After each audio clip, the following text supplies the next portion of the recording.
سچ کا ساتھی ہوں، مجھے سچ بولنا ہے، میں جھوٹ نہیں بول سکتا۔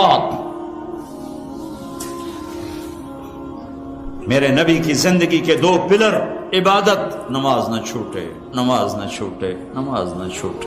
میرے نبی کی زندگی کا دوسرا پلر، سچائی، اخلاق، درگزر، محبت، الفت، خامند بیوی کو عزت دے، بیوی خامند کو عزت دے، ماں باپ اولاد کو عزت دیں، اولاد ماں باپ کو عزت دے۔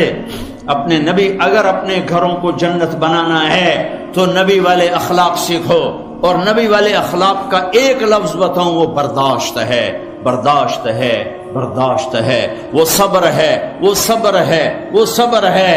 میاں بیوی کی لڑائی نسلوں کو برباد کر دیتی ہے۔ بیویوں پہ زیادتی مت کرو، بیویاں خامدوں پہ زیادتی مت کریں۔ میرے نبی نے فرمایا بدترین ہے وہ انسان، ان انسانوں میں کوئی خیر نہیں جو عورتوں کو مارتے ہیں، اور عورت سے فرمایا جس سے اس کا خامد ناراض ہوا، کسی عذر شرعی کی وجہ سے، ظلم کی وجہ سے، عذر شرعی کی وجہ سے ناراض ہوا اور اس نے اسے راضی نہ کیا، تو اللہ کی ساری رحمتیں اس سے دور ہو جائیں گی۔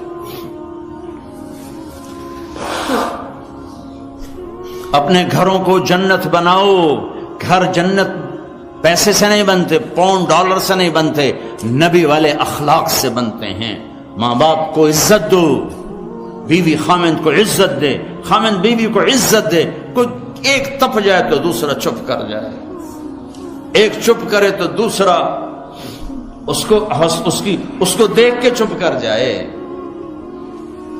ساری لڑائیاں تو بول کی ہیں، سارے جھگڑے تو بول کے ہیں۔ ایک بات میری لے لو، ایک بات اگر گھروں کو جنت بنانا، ایک بات صرف کہ برداشت کرنا سیکھو، بولو مت۔ میری بیوی نے بےعزتی کر دی، میرے خامن نے میری بےعزتی کر دی، اللہ کی قسم ذلت میں عزت چھپی ہوئی ہے۔ دانے کو درخت بننے کے لیے مٹی میں چھپنا پڑتا ہے، مٹی میں ذلیل ہونا پڑتا ہے، پھر جا کر وہ درخت بنتا ہے۔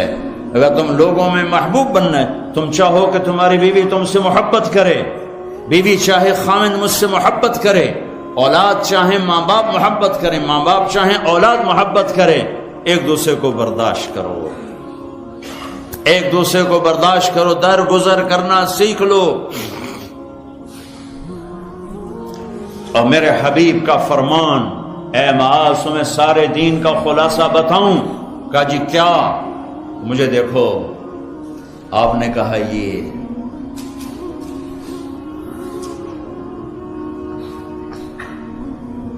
اے معاذ زبان قابو میں رکھنا، یہ سارا دین تو سارا دین کیا مطلب ہے؟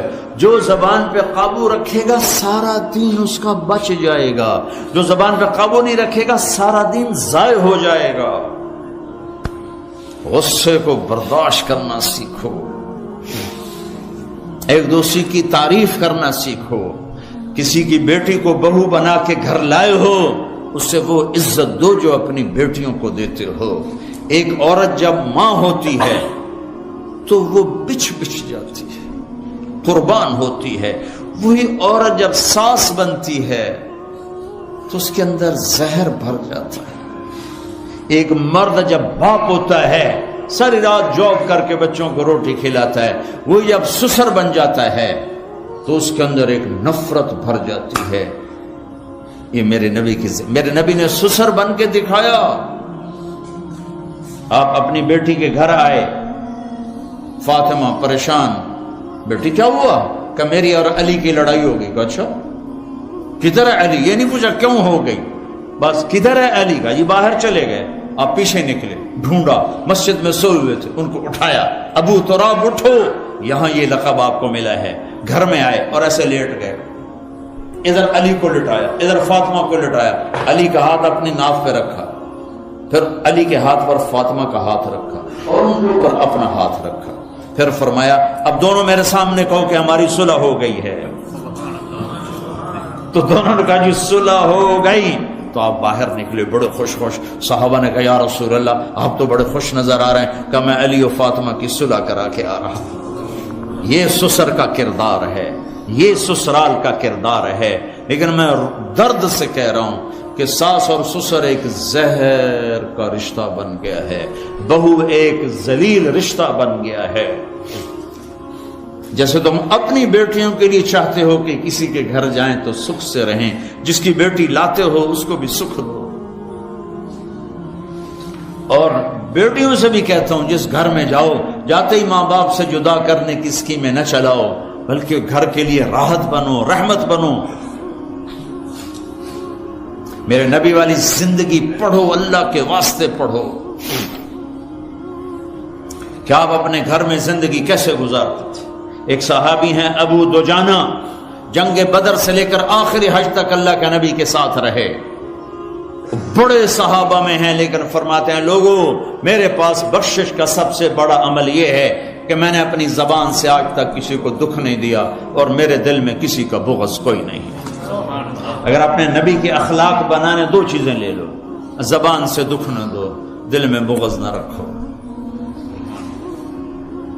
ایک لطیفہ بھی سنا دیتا ہوں, اور ہے بھی لطیفہ بھی ہے, قصہ بھی ہے, ہمارے گھر کا ہے. ہماری دھوبن تھی ایک ماسی شریفہ, مرحوم مر گئی. وہ آئی ایک دن میری بہن کے پاس, کہنے کہ بی بی میری نوواں میرے نال بڑا لڑدیاں, میں نے کوئی توید دے ساریاں میری نوکر بن جاؤں. لڑتی وہ خود تھی, لڑتی خود تھی. تو میری بہن کو پتا تھا, تو اس نے کاغذ لیا, اس پہ کوئی لکیریں لگا کے اس کو سے رول کیا. پھر کہا ماسی شریفہ جس لئے تیری لڑائی ہوئے نا تو اے تعویذ ایتھے رکھنا ہے, تو انہوں ڈگڑ نہیں دے ہونا, جے اے ڈگ گیا تیری لڑائی نہیں مکڑی. اب ہمارے ملک میں تعویذ کا بڑا ایک اعتقاد ہے, جو صحیح ہیں تعویذ وہ تو اثر کرتے ہیں, لیکن 2 نمبر بھی بہت زیادہ ہے. تو اب اس نے کیا طریقہ کیا, میری بہن نے اس کو چپ کرانا چاہا, کیونکہ لڑائی تو بولنے سے ہوتی اور وہی لڑتی تھی زیادہ. ایک ہفتے بعد آئی, کہنے کی بی بی تو میں نے کیڈا چنگا توید دیتا, میری تو لڑائی مک گئی. کیوں؟ ماسی شریفہ کی چپ ہو گئی. لڑائی کتنے ہو. تو ہر جگہ میں نے یہ تعویذ دیا ہے. یہ میں تعویذ آپ کو دے کے جا رہا ہوں, اور جو یہ سن رہے ہیں کیمرے سے ان کو بھی یہ تعویذ دے رہا ہوں کہ جب لڑائی ہونے لگے میرا یہ تعویذ یہاں رکھ لینا, آپ کا گھر جنت بن جائے گا.